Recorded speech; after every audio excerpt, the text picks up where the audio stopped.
এর আগের পর্বে আমি আপনাদের সামনে সরাসরি দেখিয়েছি বাবুঘাট থেকে প্রতিমা নিরঞ্জনের বেশ কিছু মুহূর্ত।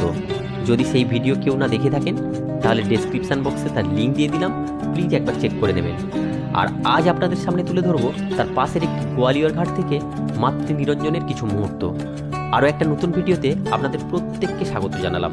আশা করি আপনারা সবাই খুব ভালো আছেন। চলুন গোয়ালিয়র ঘাটের দিকে এগিয়ে যাই।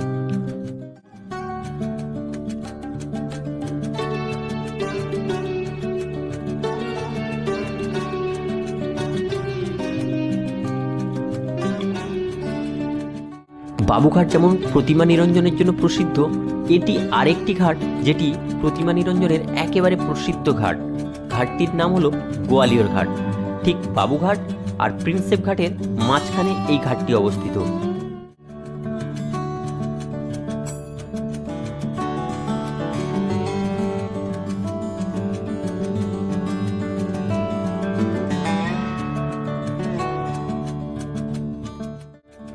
এখানে একটা নতুন জিনিস দেখতে পাচ্ছি, যেটা হলো বাবুঘাটে আমি দেখতে পাইনি। একটা স্লিপার টাইপের উপর থেকে একদম নিচ পর্যন্ত করে দেয়া, যেখানে প্রতিমাগুলো খুব সহজেই বিসর্জন দেওয়া যায়।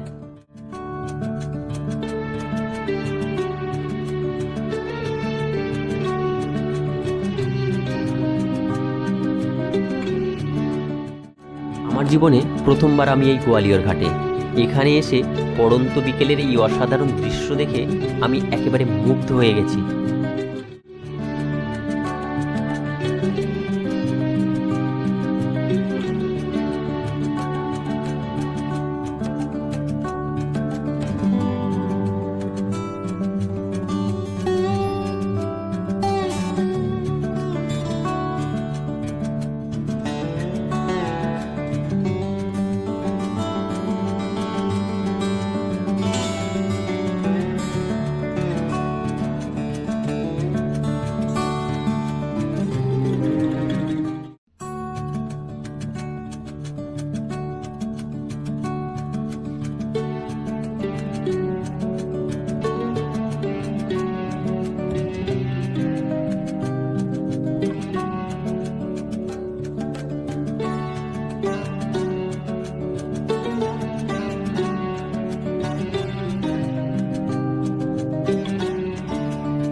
গঙ্গার দিকে আপনি মুখ করে দাঁড়ালে আপনার ডান দিকে আপনি দেখতে পাবেন হাওড়ার পুরনো ব্রিজ, আর বাম দিকে থাকবে হুগলির দ্বিতীয় সেতু।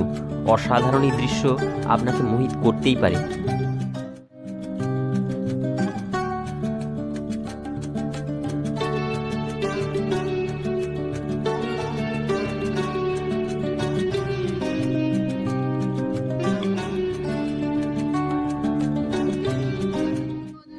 কিছু মানুষ বাড়ি থেকে পুজোর পুরো সাজ সরঞ্জাম নিয়ে এসে গঙ্গাবক্ষের সামনে দাঁড়িয়ে পুজো দিয়ে এখানের প্রদীপগুলো গঙ্গাবক্ষে ভাসিয়ে দিচ্ছেন।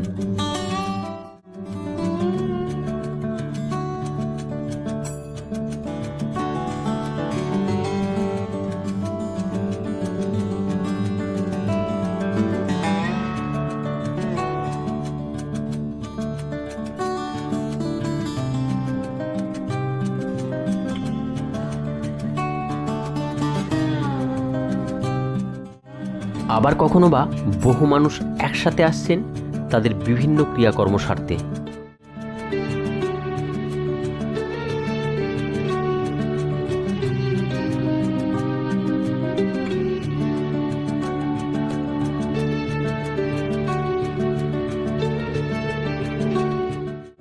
সূর্য কিছুক্ষণ আগে অস্ত গেছে।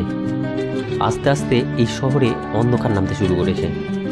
এখানে আসা মানুষজনের কিছু রিচুয়ালস পূর্ণ করার পরে এই সমস্ত প্রদীপগুলো আস্তে আস্তে গঙ্গার জলে ভাসিয়ে দিচ্ছেন। এ মনোমুগ্ধকর দৃশ্য দেখে আপনি অভিভূত হয়ে যাবেন।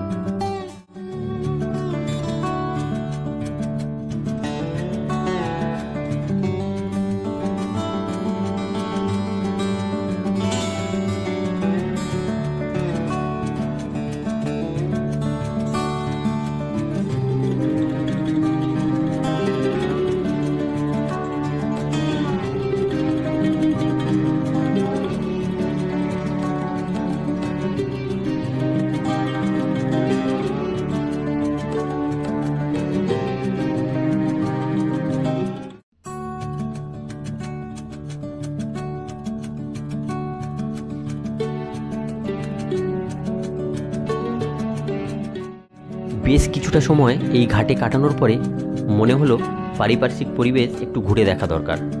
একটু সামনে এগিয়ে যেতে এই মহাদেবের মন্দিরটা দেখতে পেলাম, যেখানে এত পরিষ্কার পরিচ্ছন্ন আর এত নিস্তব্ধতা আপনার মনকে এক আলাদা অনুভূতি এনে দেবে।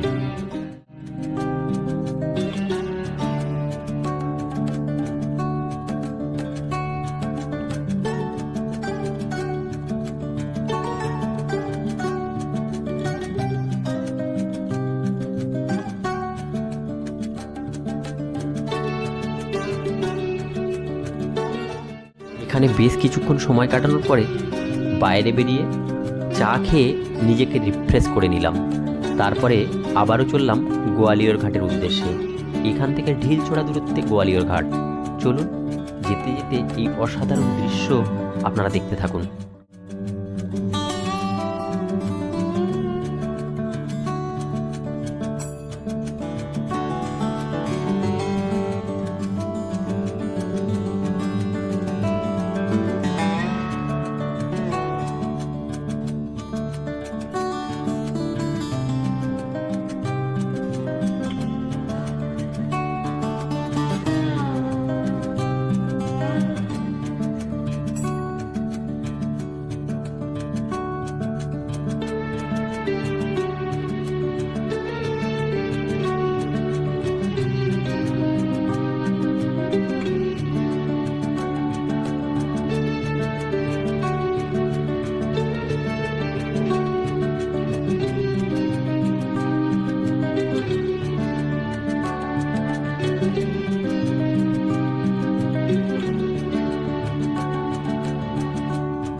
দিনের গোয়ালিয়র ঘাটের সাথে রাতের গোয়ালিয়র ঘাটের আকাশ পাতাল পার্থক্য। এখানে ওয়েট করছে কেএমসির লোকজনেরা। প্রতীক্ষা আসবে কখন সেই প্রতিমা, যা বিসর্জন করার পরে এই সমস্ত মানুষজন সেগুলোকে গঙ্গাবক্ষ থেকে টেনে ওপরে তুলবেন।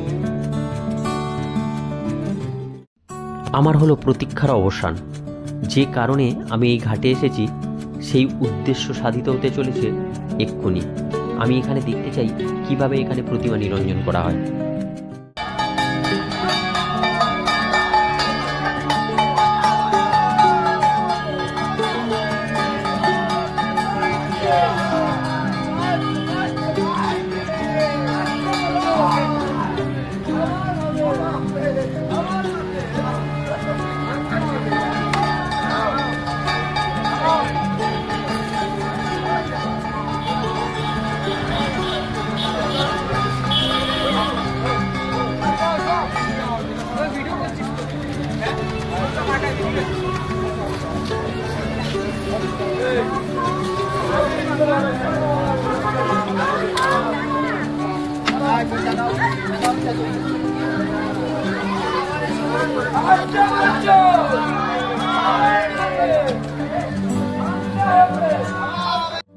মাতৃ প্রতিমাকে আমরা এইভাবে কখনো দেখিনি।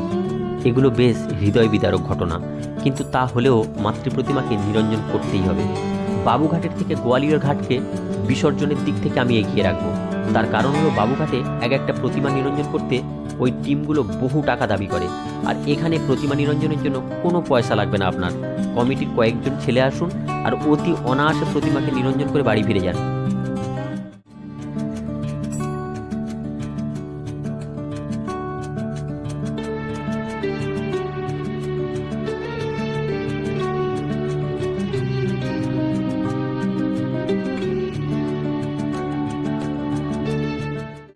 পাশাপাশি দুটি ঘাটেরই প্রতিমা নিরঞ্জন কিভাবে হয় তা আপনাদের সামনে আমি তুলে ধরলাম।